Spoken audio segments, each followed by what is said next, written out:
Hey guys, I'm going to show you how to use motion blur really quick. So in a previous video, I showed you how to animate the camera along a path, and that's what we have going on right here. We're just following our character like this, but it's pretty static and we don't really have any blur. So select your camera, and you actually don't have to select your camera, but just go over to your render properties and go down to motion blur and hit this checkbox. And what this will do is it'll enable motion blur.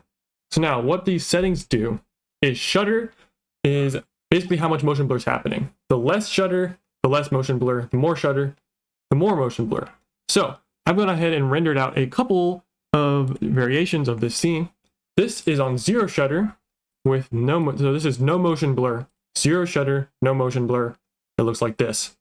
If we go to full shutter, which is 1, we can see that we have this happening. Let me restart that. We have a lot more blur happening, and it looks like that.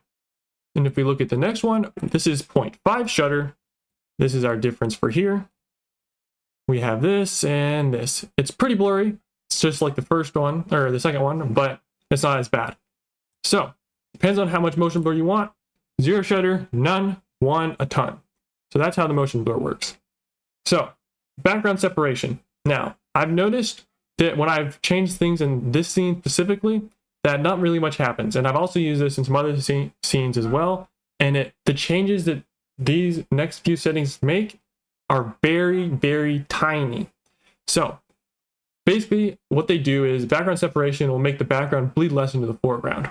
I've taken a couple frames of this and I'll go ahead and render them out to show you the difference then, because it's basically none. But yeah, let me show you that real quick. So this is 10 background separation and this is 500. 10, 500. There's almost no difference. So on to the next one. This is 16 maximum pixels for motion blur. This is 30. This is 48. 16, 48.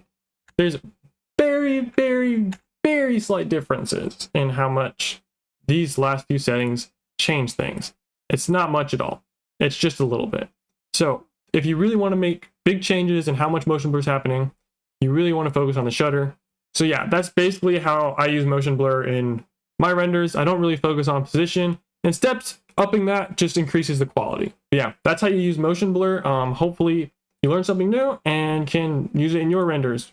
So yeah, thanks for watching, and I'll see you guys in another one. Adios.